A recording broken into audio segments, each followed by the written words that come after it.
I would give it like 4.75 stars. Because it's... Hi, I'm Dabby, but you can call me Dabz.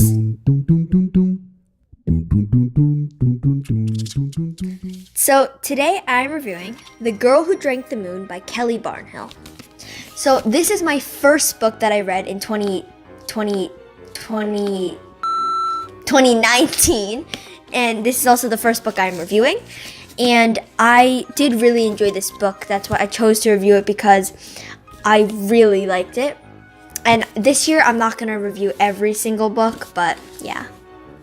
So this book, I got this book, was one of my Christmas presents, and I was going to read it last year, but since I was doing the 100 books in 2018 challenge, I didn't want to read it because I had to do a lot more books, and there was only a little bit of time left, and this book has like 400 pages, so I didn't get to read it last year, so I'm reading it this year. So this book is about a witch and a girl. Every year, the Protectorate leaves a baby in the forest as an offering or sacrifice to the witch in the forest. And they think that if they don't do this, the witch will destroy them. But the witch actually is a nice witch. Her name is Zan, and she takes those babies, those abandoned babies, and she brings them to the free cities on the other side of the forest, where they get warming, happy families to take care of them. One year, however, Zan feeds a baby Moonlight. Every year she feeds the baby Starlight, but this one she accidentally feeds Moonlight. Starlight and Moonlight are different. Starlight contains magic, while Moonlight is magic. And when she feeds this baby Moonlight, she has to take care of this baby as her own. So she raises this baby and she calls her Luna. But as her 13th birthday comes, her magic starts to emerge and evolve, and she becomes more dangerous. So I love this book. After I finished it, I was just like, oh my god, I have to do a book review. Like, I love this book so much. Even in the beginning, I could tell that I was going to love it. And I was really, I'm really happy that this was my first book in 2019. This book was full of fantasy, action, adventure, and magic, and I loved Luna. She was a perfect character. She was curious and happy, but she was like clever in different ways. And I also loved the other characters. They were all really well written. And this book, in a magical, like, fantasy type of way, it also showed coming of age, because it showed Luna growing up and becoming 13 years old. And I also liked how suspenseful it was. It was suspenseful as much that I kept reading on and on.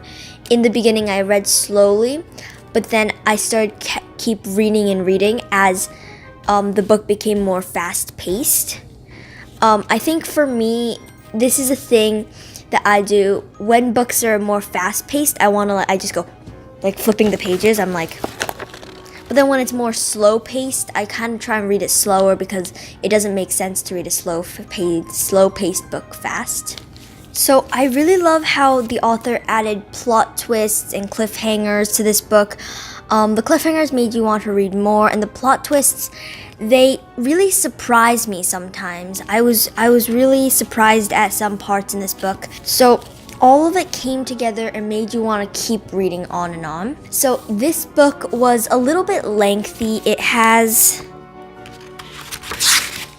386 pages, and it's a little bit long, so that's why some people might not enjoy it, but I think it was worth the read. Me, personally, I think that even if a book is really long, if it's a good book, I think it's definitely worth it. This book also won the Newbery Medal, and it definitely, I think, is definitely deserving of the Newbery Medal. I would give it like 4.75 stars. Because it's better than 4.5, but it's not as good as 5 stars. So it's 4.75. Because I think this book it's not as good as Harry Potter. For me, that would be 5 stars. But it's very close to Harry Potter. it's close. So I would recommend this book to people who like fantasy, magic, mystical worlds, and things like that.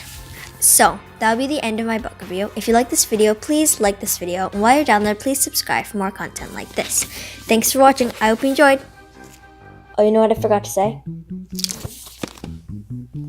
Did you turn it off? So the second book that I read in 2019 is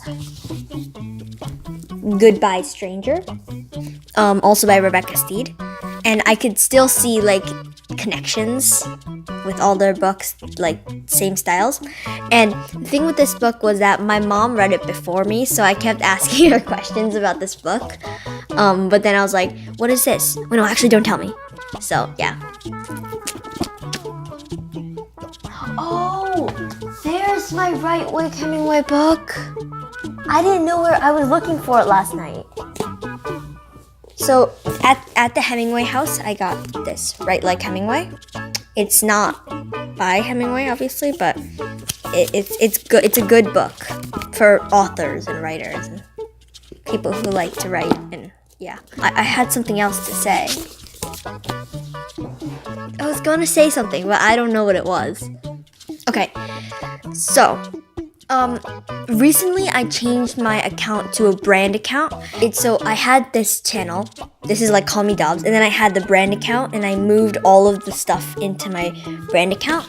And so that's why maybe you saw my profile picture was gone for a little bit. And also the one thing that the moving couldn't move was the comments, so all of my comments were deleted.